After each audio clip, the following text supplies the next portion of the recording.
Thanks so much for this introduction, and thanks for the opportunity to be here. Very excited to launch this LaunchPad session. Before we get started, I'd like to mention the live chat that's on your right side, where you can share any of your immediate thoughts. But most importantly, if you have any questions, please feel free to share them. I'll do my very best to relay those questions live so that we can make this session a bit more interactive. Today, we're going to talk about leveraging partnerships as part of your EdTech marketing strategy. We're delighted to hold this session with Fiona Boyd, who's going to share her experiences as co-founder of EdSmart. So building an EdTech from scratch and taking it where it is today in a scale-up phase. We also have Chris Smith, who's been with ReadyTech for over a decade now, who started as one of their first employees and has driven many strategic changes for that group over time. All right, Fiona, I'd like to start this conversation with you and ask you a little bit of an introductory question and ask you, what has drawn you to entrepreneurship and how did you start EdSmart? So entrepreneurship, I guess I've been one of those people who always thought that business was interesting, and combining business and doing good in the world, I thought would actually be a really great legacy to leave if that was at all possible. And I actually did do a teaching degree, and one of the things that really inspired me was Educational Psychology 101 and learning about Abraham Maslow's hierarchy of needs.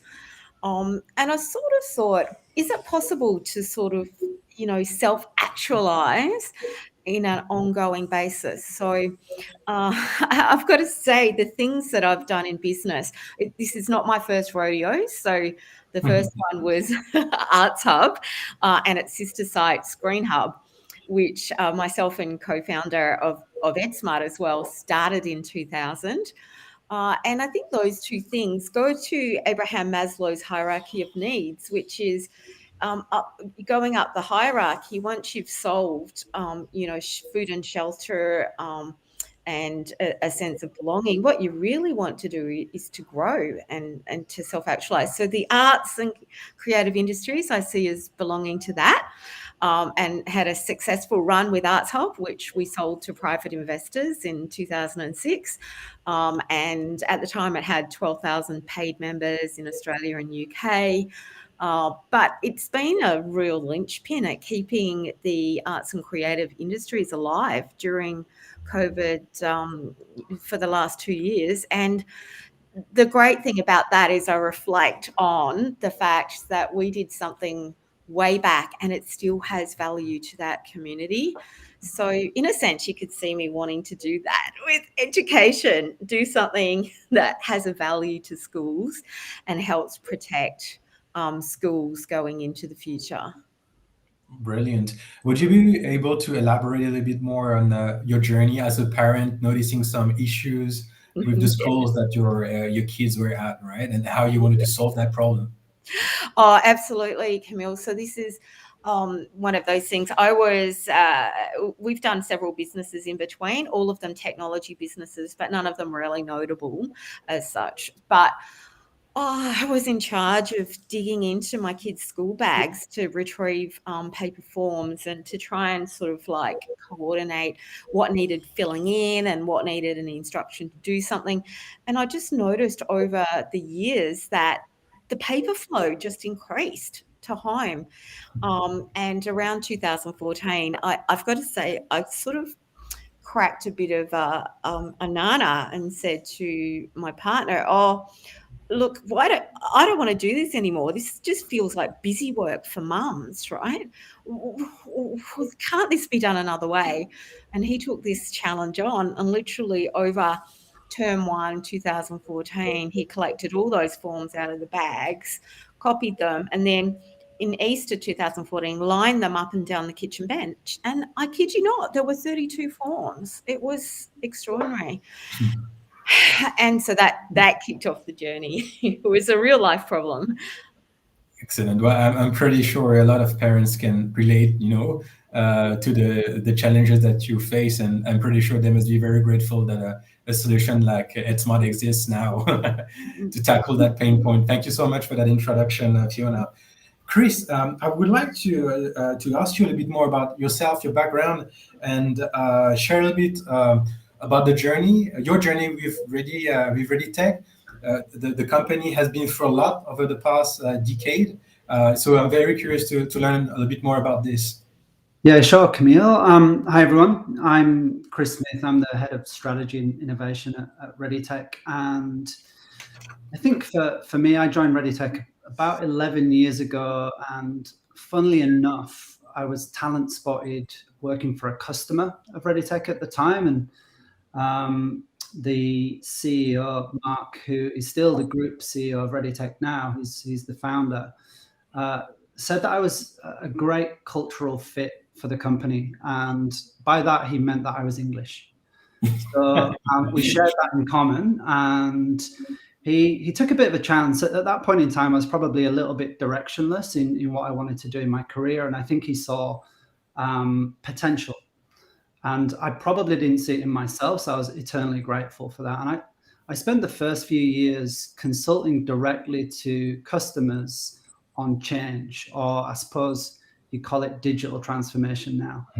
And we were servicing education providers in the tertiary space. And my role was literally to go in and embed myself with them as we implemented the technology. And that's such a privileged position to find yourself in, because you literally hear problems firsthand. So that proximity to customers was super important. And over time, I managed to wrestle control of the product, and I actually led that function for a number of years. And then finally, I landed in my current role, which it actually sees me work with business managers to set the strategy and focus on the future through innovation. And a large part of that is the go-to-market and ensuring that we connect our value with our customers. And it's interesting that the journey in that time as well, I think you alluded to it there, Camil, we're still led by that original founder. And in the time that I've been with them, we've had 2 exit events. So first was about 5 years ago, and it was a management buyout by private equity, and that provided the investment that we needed to scale. We'd sort of reached a bit of a ceiling with where we were, and we needed to seek external investment to grow further. And that always had a bit of a plan then to move towards an IPO, and we had a successful listing on the ASX in 2019, and that really was sort of the milestone that we were working towards the whole time. And I think I was employee number 10. I always claim top 10, but maybe I was 11 or 12. I think we're at about 400 people now. Excellent. Beautiful. Yeah, so it's definitely quite an inspiring journey for many founders that may be listening to us. Is the dream, going IPO, being publicly listed, and also acquiring more companies. So if I understand well, ReadyTech has a few portfolio companies. Would you be able to explain a little bit how ReadyTech has ventured into education, and especially into higher education, because that was not the original focus of the company at the beginning, right? Yeah, that's right, Camil. We kind of got pulled into education. So we'd actually had products in technology products in employment, so managing sort of job seekers, and also into apprenticeships.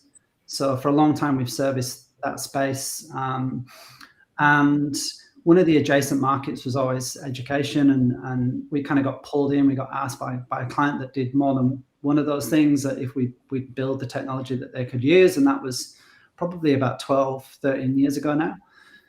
So we did. And from that point, we've kind of built it out to be, it's effectively our primary products are student management systems. So they're big, complex pieces of technology that solve sort of end-to-end student journeys. And for us, we kind of built into or developed that product into maturity, and we worked with some small providers to begin with. And one of the sort of, I guess, strategies was always, what parts of education will you choose to service? And we landed in vocational by virtue of being pulled in through apprenticeships, and that's where we started. Mm-hmm. We haven't done K-12 yet, but Some of our providers also were dual sector, so they do some higher ed, and over time we've kind of been pulled into that, and we've built out the compliance that would service higher ed, and also into sort of workforce development, and we'll talk about that, I'm sure, as part of this.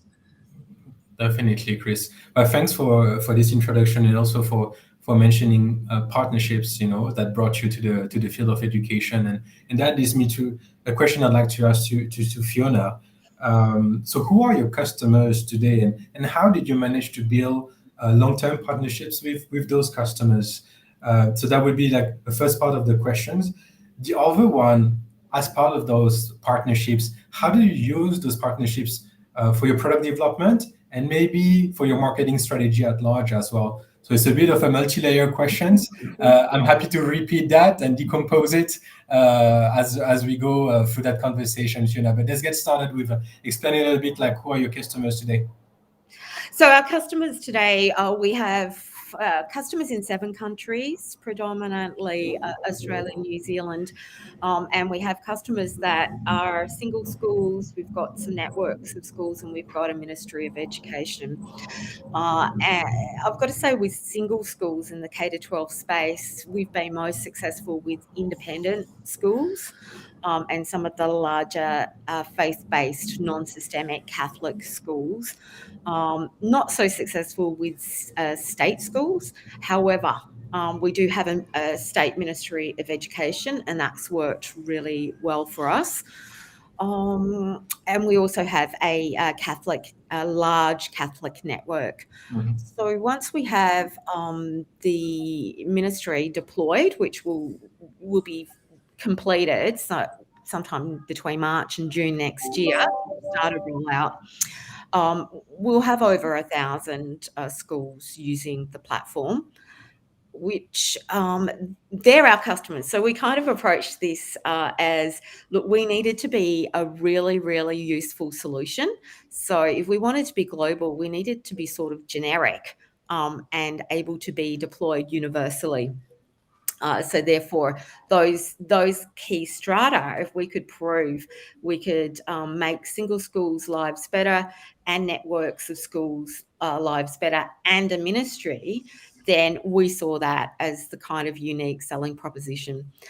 In terms of working with our customers, we co-created from the beginning, Camil. So, and that came out of my own experience, which I neglected to mention. I was a broadcaster with ABC Radio and travelled around the country.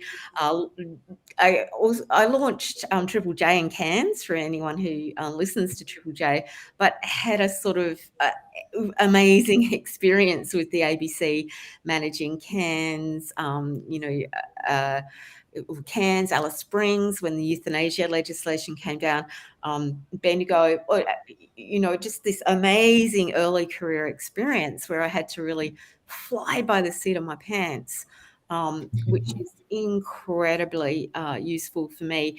But among that, we had the rollout of ABC's digital radio, and it was a digital desk. And I kid you not, it was the first iteration was really bad. And anyone who's old enough would remember hearing news jingles just firing midstream interviews, and it was not good. And the reason it was not good is that none of the broadcasters had been consulted in the build of the digital desk. And I took that with me. And so with EdSmart, I insisted that my co-founder went and spoke to schools because I thought that we had to build something that was usable for them, that it couldn't just be created and plonked with them, but they need to be part of the creation process. So that's that theory and that philosophy. We've continued with that, Camil. So we do have some schools who are very close to us, and they are the ones who are feeder. You can call them intelligence, like they're the ones ahead of the market who are constantly thinking about, and that the change managers and change makers, they're the ones that feed to us, their roadblocks ahead of time and work with us on that co-creation cycle. That's great. Before I share that question with Chris, we've received our first question from the audience today. So from Claire, who is asking you, Fiona, what were your pathways into education ministries? And it's a big challenge, how you approach, government. And I guess like having that partnership mindset was essential in your approach as well, right? Okay, so I think it was really my broadcaster mindset that really came out here. It was back in 2015, and I read an article. I follow, politics a bit, not hugely avidly, but I want to know what leaders are doing.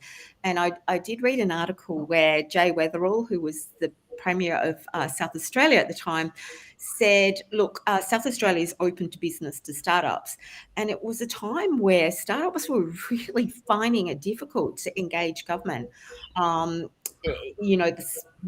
they did business with was the big consulting firms and some of the big technology firms, and really not startups. And so I found Jay's email and sent him an email saying, look, I was really delighted to read that South Australia is open to business for startups. I've got one. We've got a prototype of a platform that we think will change education for the better. And I'd really like an opportunity to present it to your CEO. Anyway, I got a call back from his executive assistant saying, Jay just found that the most entertaining email this week. And we're going to line up send your CTO over. We're going to line up the CIO and CTO of the Department of Education and come and show us what you've got. So that actually in time, that was the first seed, but in time we were part of a successful tender and secured the Department of Education South Australia as a customer. We don't do it that way anymore. We have a commercial director now, and she has a much more, I suppose, sophisticated method of approaching education ministries, which is all around intelligence. And look, I used, market intelligence. It was a signal to market that Jay made. It was a reach out, but her methods are more sophisticated. And we now do. We did not lead the tender for South Australia, and we do lead tenders now. So it is quite different. I think, Claire, one thing to bear in mind is that a lot of the senior players are now on LinkedIn. And, just see if you can try and connect with them on LinkedIn, because if they post, you might get a feeling for what their department is looking for. Excellent. Thanks for sharing that tip. And I think we all tend to believe in the power of networking and serendipity that brought that opportunity to the government for you, and as well that brought ReadyTech on the path of education as well. So my question for Chris would be whether ReadyTech over time has developed a more systematic approach to build long-term partnership with its customers. Yeah, sure. It's an interesting question. I think the nature of our products is such that there's actually, or can be, a relatively high cost to acquire a customer, and implementation can take time and effort. So we have to see every customer we onboard as a potential partner or as a partner. And I think sort of on the flip side of that, we also know that we've got really good customer retention. And I think by revenue, it's sort of in the high 90s. And really strong customer tenure. So that has this bias to long-term relationships.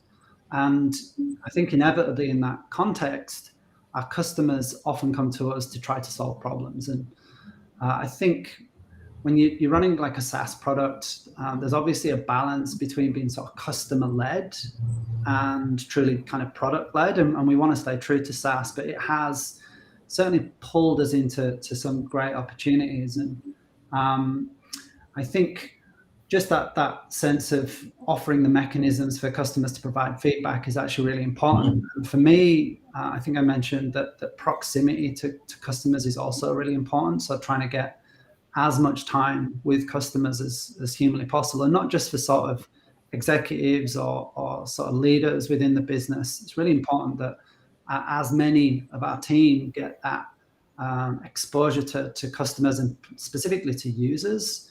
I think that's been really important. And we've run community sort of projects. We've got kind of customer forums that we run. We've got channels within support that ideas can be captured, and there's, I guess, some maturity still for us in that side, but certainly the maturity of, say, product management as a discipline has really helped capture an idea and convert that into some value in the system itself.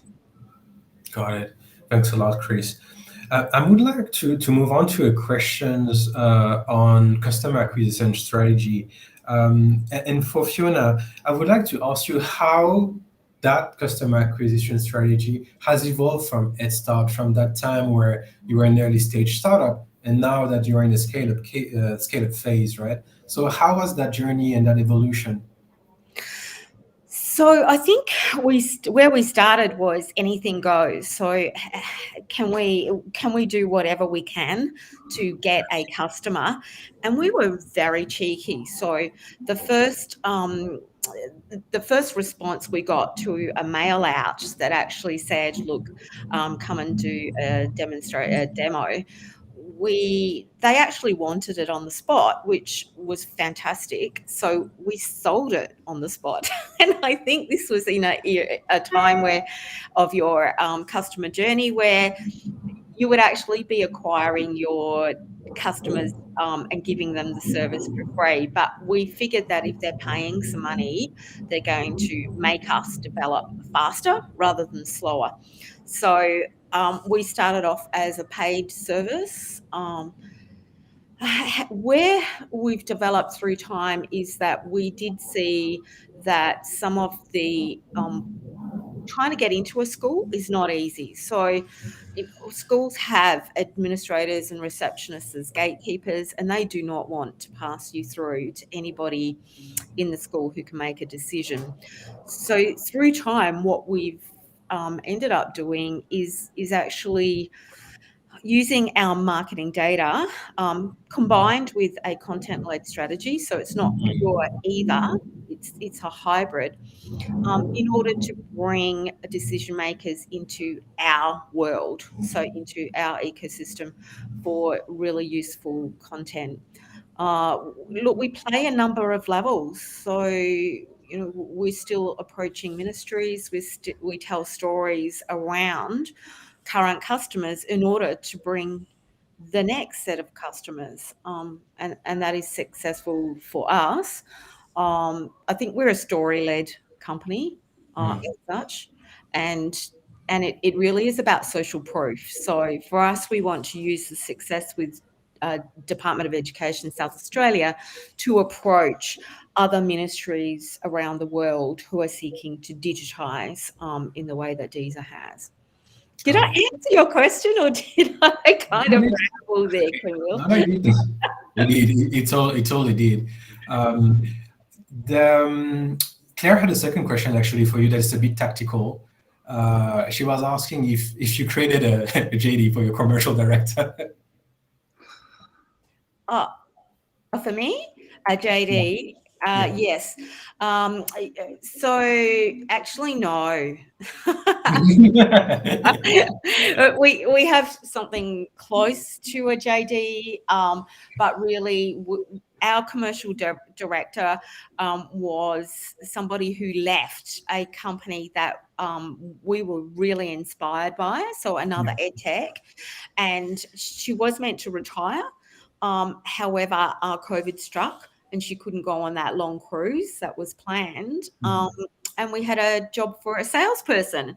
And what happened was we just hired her as commercial director because she was several knots, several levels up from what we wanted, but we just knew she was the right person. So we've actually fit the JD to suit the person. I know that's not what you meant to do, but it's working out fine.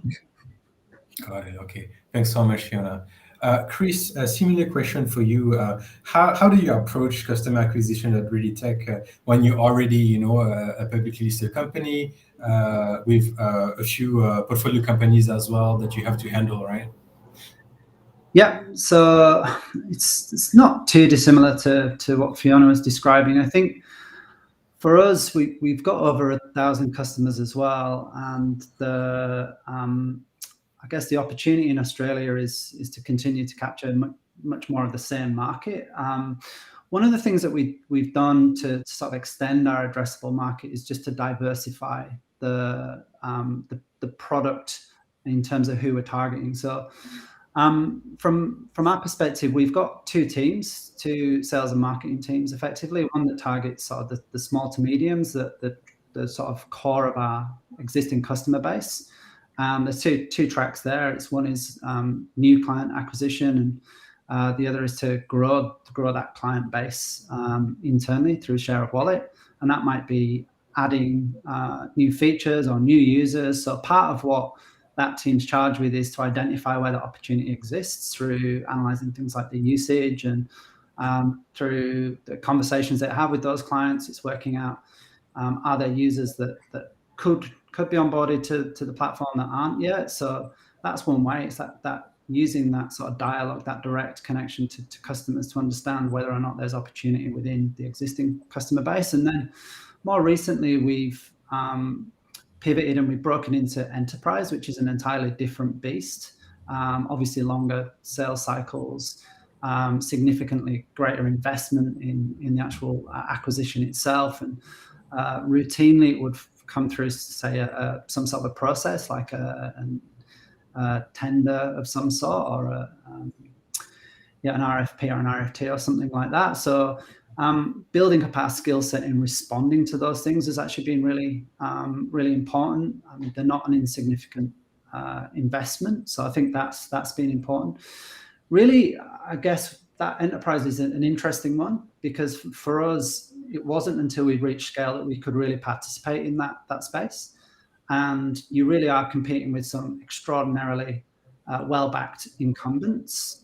So really landing on your points of differentiation were important. And I think for us, we were born in the cloud, so we were cloud first. So we didn't have that same sort of legacy tech challenge that the incumbents might have. We have this very open philosophy, so we really want to build and participate in a technology ecosystem. And again, some of the incumbents were disinclined to that. So that helped us build a point of differentiation in that enterprise space. And I think like Fiona sort of mentioned, we kind of wanted to tell a story and connect with potential clients, and hopefully that would resonate with where they were at in their journey, and we've been really successful in that. So and I think the final thing really is that we're of this scale where we still have people who've been around for a very long time. So we're really lucky in our staff tenure, so they're still passionate builders of the product. And I think sometimes as you reach scale and you grow, sometimes that gets diluted a little bit as you've got to do more and more recruitment. And I think how you recruit and how they share the values of the company and the founders is actually really important. There's actually no substitute. I love selling, even though I'm not a salesperson.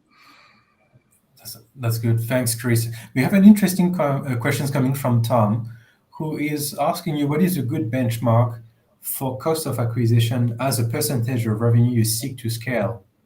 That is a great question, Tom, and I wish I had a great answer for that. I think I think for us, it's slightly different according to who we're targeting. So in that small to medium space, you'd expect that the cost of acquisition is relatively low. We find for us, we sort of, in that small to medium, it's rare that we kind of make a profit in year one. So we really rely on that lifetime customer value as the way that we unlock our growth. And I think that's a really important point to make, that because the nature of what we do is carries some complexity. So there's an investment on our side, even for the small deals. It's not just plug and play. So we build a model around understanding that we might be sort of cost neutral in year one, but years two onwards, we start to see some profit. And we really then focus on that customer tenure and lifetime customer value. So that's really important. I think with enterprise, because it's so new to us, we've got probably not a huge amount of evidence to answer Tom's question directly, but we also are really committed to that, and we know that it takes senior resources, a number of senior resources, so that the investment is significant. It's something that you really have to be committed to, and know that you've got the cash really in the bank to support that strategy. So tell Tom to come back to me in about 2 years' time, and I'll have a really good answer for enterprise. Got it. Super. But thanks for that answer already. I think it was very insightful. There is another interesting questions that we got from the audience regarding content. So what kind of content has been successful in engaging with your customers? And I'd like to add on a second layer to that is, once you have created your content, what are some of the marketing channels and tools you have used to reach out to those potential customers? Let's start with you, Fiona. What's your take on this? So the types of content that our customers or potential customers interact with the most tends to be two things. It needs to either show someone who is like them. So it might be a school that is part of a similar milieu. So it's an independent school, let's say, who's girls only independent school, K-12. They will respond to the story and a case study on a similar type of school. So they're really looking at through the prism of, is there a school like ours using your platform and using it successfully? And the second thing that's been really successful for us is last year when COVID struck, we did a series of principals webinars, and we spoke to 5 of our leading principals, and we literally asked them to do this as a community goodwill to the schools community across the country about how they were managing through all the change through pivoting to online, changing their budgets, changing some of their staff equations. Some schools decided that with agreement from the teachers, there would be no increase in salary that year, and it had been built into a workplace agreement. So there were so many interesting tactical pieces, and what was so amazing were our principals shared them willingly and generously with all of the audience, and we had big sign-ups for these types of webinars. I mean, usually 100 attending would be big for us, but we had close to 400 on one of the webinars, and lots of great feedback. I think this is about compelling and relevant to you type content, and somehow you can get your message in there. I just found the principals spoke about EdSmart itinerantly, like the message wasn't pushed down their throat, and I think that was successful. That's the kind of content that's really worked for us so far. Sure, that makes a lot of sense. Thanks, Fiona. Chris, would you be able to share your perspective on this as well? Yeah, we actually, I think we subscribe to content creation and adding value through content a lot.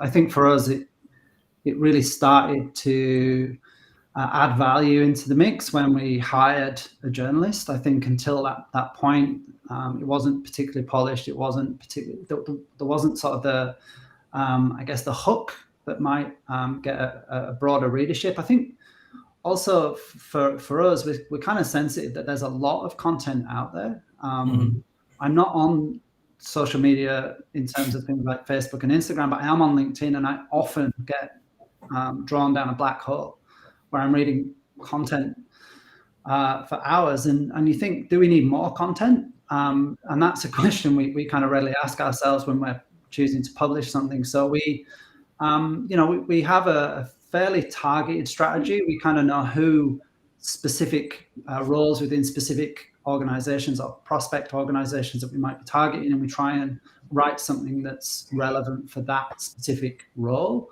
And then we choose to distribute in channels where we know those people might be, and typically it might be LinkedIn, it might be an email distribution list, but that's something that we're trying to do. We're trying to target and not necessarily just offer content into the ether. On the flip side of that, I find this sort of thing really actually valuable, either as someone who's speaking or as a member of the audience. I think this is a really good way of kind of getting brand awareness out there and telling your story. I think it's super important. I love hearing from other people in this forum. So I think the more that we kind of build a content strategy, it will involve this sort of event, I suppose. Got it. Excellent. To your point, Chris, of the abundance of content that's available these days, there is a lot more players in the Australian ecosystem now than probably when Fiona got started with EdSmart a few years back, right? So that means it's increasingly important for solutions to be able to integrate with other vendors' platform, right? So Fiona, I would like to ask you, how do you select vendors you want to partner with, and how does that fit into your broader marketing strategy as well? So we started realizing that our whole approach required that we needed to actually have partners, but we started with a very informal approach. So we really coalesced with a couple of companies that were doing something different, a learning management system and a parent communications app, and partnered with them first to really, see how useful it would be at the school end to have an integration in that way. So literally we would deliver our forms into their functionality. So Parent Lounge in the learning management system case, and directly into the app on the parent communications app. And that was successful, and we just had a mutual, I suppose, gentlewomanly kind of arrangement where we would refer, as we were out and about doing demos, we would refer to each other when it was clear that a school was in the market to digitize. They were really wanting to undertake a change-making journey. And that served us well. But we found recently, as you say, Camil, there are many more players in the market. There are a couple that have just out and out copied some of our functionality, and there's some that copy our brand and our style. Content approach. Like ReadyTech, we have on the team 2 journalists. So myself, a background as a journalist, and our outsourced marketer has been with us the whole way. She's a journalist background as well. So I think our focus is telling the story and continuing to push the story of schools out there more widely. So yeah, sorry, I probably lost the thread there. Can you just bring me back round? Yeah, absolutely. I think you mentioned some interesting points on the core referrals and how basically that helps you in terms of like partnering up with other vendors and approach and grow your customer base. So yeah, you definitely add one more thing, Camil. We're just at the point now where we have to, in order for us to scale and grow the way we want to, we need to have a much more formalized partner strategy. So we're right in the process of determining. So we've signed some partners. We call the principal partners are the ones that we actually will earn money off every time they sell for us, and vice versa. And they have a particular approach, and we only have 3 in there. And I think we think it will be too hard to manage much more than that right now.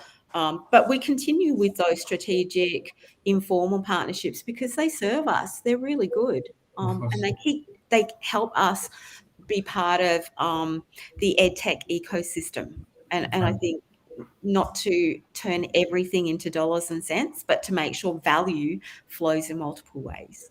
Absolutely. Great. Thanks, Fiona. Chris, expanding a little bit on that point, ReadyTech solutions, some of them are very well established in the market, right? So that means that some more niche or younger players might be interested maybe to approach you and look at integration as well. So I would like to know if you have any advice for those younger EdTechs that are looking at integration, and maybe in what capacity are you able to help them as well? Yeah, sure. I think like we've recently reset our vision and mission to sort of better reflect this, and certainly positioning sort of the ecosystem as the thing that we're pursuing. And I think it comes back to the idea that if you view value as the thing that you want to deliver to your customers, then you have to accept that it might not necessarily come directly from you. So we kind of look at the way that we can partner now as part of that ecosystem as core to our strategy. And I think for me, it means that it can increase the speed at which we can innovate as an established provider, and just sort of coming back to the idea that the core value that our customers see in us is the compliance aspect, which doesn't lend itself hugely to sort of innovation in certain aspects of the student journey. So we know that there are companies, startups, scale-ups out there that would be solving some of the problems that our customers are encountering, and we want to bring or connect our customers to that value. So for us, we've spent a long time building a sort of API first approach, and we can sort of onboard or bring partners into our world, pull them into our world and connect them directly to our customer base. And provided that they've got something that they're building that will add value, then that obviously has a significant positive impact on our customers. And we see that as a role that we can play. And for us, it's kind of counterintuitive, because it actually means potentially reducing our own footprint as a product or as a service into our customers. But we also think that if the value's there, then that's the right thing to do. And pretty much like Fiona's just said, sometimes it's not altruism, it's actually knowing that that value matters more to the customer, and they'll stay with you for being introduced to that value. So we've got partnerships that are on offer, and we're effectively researching the market as it stands, and we've already got a pipeline of potential partners, and we'd be absolutely stoked to hear from more today. And we've got a really large customer base that we can potentially just connect some of these companies to directly. Excellent. I'm happy to see the number of questions that we're getting from the audience right now, from Grant, from Tom, from Rosanna, from Claire. I'm also being mindful of time, and I think we probably have time for one final question. With that said, there'll be a networking session. So for whoever wants to deep dive in some of those topics, please stay with us for that networking portion. Let me roll out a bit of a big vision, a bit of a strategy question. Where do you see the future of education in Australia within the next, and it is not only in Australia actually, but it could be global. But how do you see education going within the next 18 months? And is there any reason for you to be optimistic about the future of education as well? Let's start with you, Fiona. I'm incredibly optimistic, and this is borne out by the fact that COVID really made schools central to life, really, for anyone who has children. That whole shift, suddenly we're no longer just handing our kids over to school and letting them deal with education, right? Suddenly we're having to deal with it in the home environment. And I think there's a newfound appreciation that's building for the work that teachers and school leaders do, and how actually vital it is to society. It enables parents to work. It enables young people to develop peer groups and contacts for the future in all sorts of ways. So I believe schools are incredibly important. I do think that schools have been bombarded by some EdTech product that they've tried. It's come under the free banner during COVID, and not all of it has stood up to being valuable and useful in the school environment. So I think we'll see a wash through, but that positioning of schools is really important to society. I think that's good for the community at large, but it's also good for good quality EdTech, because we want schools to run well. We want them to put their resources to the front line, to educating children, and not to things that are not relevant to that. Absolutely. Thanks so much for sharing this, Fiona. What about you, Chris? What are your thoughts for the future? Yeah, sure. I'm going to start with the optimism. Look, I'm really encouraged at what I see as sort of an emerging spirit of collaboration. I think there seems to be sort of a collective responsibility to restore Australia's education system back to those pre-pandemic levels. And I think actually EduGrowth has served a really important role as sort of an independent convener, and that ability to bring together institutions and educators with vendors and EdTech, which is not always been a natural sort of fit before. I think there's been some resistance to that, but they've been able to get everyone to the same table. And what I've seen is that the quality of the conversation has like improved dramatically. So I think as part of this, it really feels as though we pivoted into sort of a problem-solving mindset, and that collaboration really does involve our best problem solvers focusing on this. So I think for me, that's a really sort of remarkable byproduct of what we've just experienced. And I'm sort of optimistic in the belief that when smart people get together and decide to do like great things tend to happen. And I think just for clarity, so everyone kind of understands, the smart people I'm talking about are probably in the audience today. Excellent.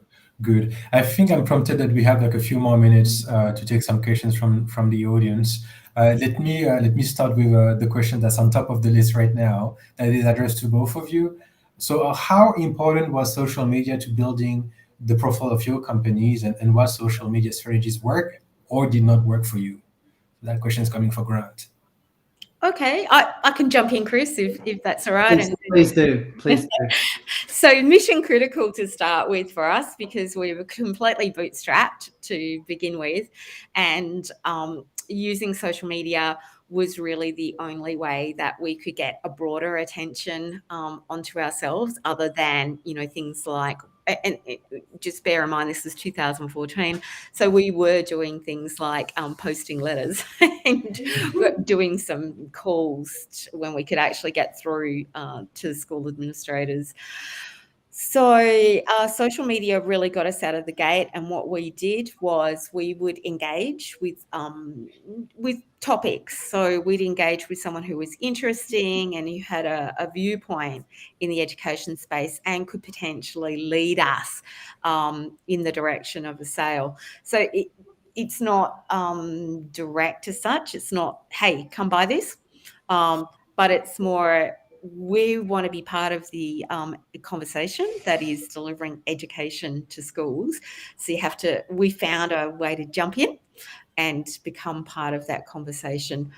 So that's probably the strategy that worked the best. We don't do it enough anymore. So, as you grow a company, Chris could probably evidence this. Some of the things that you did to start with that were really successful, sometimes you end up not doing them as much as you probably should. They're still useful and valuable. So LinkedIn, really good these days. Not so much when we started, but teachers and school leaders now are less shy. Certainly school leaders, they're no longer holding back. They're getting on, and they're posting some of their successes to their peers, and their peers now are around the world. They're not just in Australia or New Zealand, but LinkedIn offers that opportunity where they can connect up with others going through their experience somewhere else. Excellent, Fiona. Thank you so much. How about you, Chris? What are your thoughts on that? Yeah, sure. I think for us, it was probably less important. Probably just a coincidence or just pegged against when we were starting as a company, and as we were scaling, it just wasn't as big a thing. And also the nature of what we do is quite dry. So it would have taken a skilled social media person to be able to spin compliance into something that was relatable and engaging. And we certainly didn't carry that capability in our early days. I think as you kind of grow your marketing capability, it's just an inevitable channel for what you do. And I think for us, LinkedIn is probably the one that we would use the most. We do have a feed on Instagram, and we do tweet, I'm told, but those are certainly some of our more youthful marketing resources are currently owning that, and I don't engage too much, I'm afraid to say. But I think for us, just timing, it just wasn't as important, and the types of companies that we were trying to target, we weren't confident that they were engaging on that platform. So it's certainly a more recent development that we use those channels. Great. I'll take another question from Tom, who is asking you, Chris. Actually, we could extend that question for you, Fiona, as well. But let's start with you, Chris, again. As an Australian company, what are your lessons and insights about embarking on international growth? And I understand that, Fiona, is probably something that you're considering as well, expanding beyond Australia as well. But let's probably start with Chris for now. Yeah, sure. I think international growth is probably our next frontier in terms of where we focus. Right now, we've got this very Australian-focused customer base, and that's the nature of what we do, because it's localized compliance and there's a significant investment to reach maturity in market.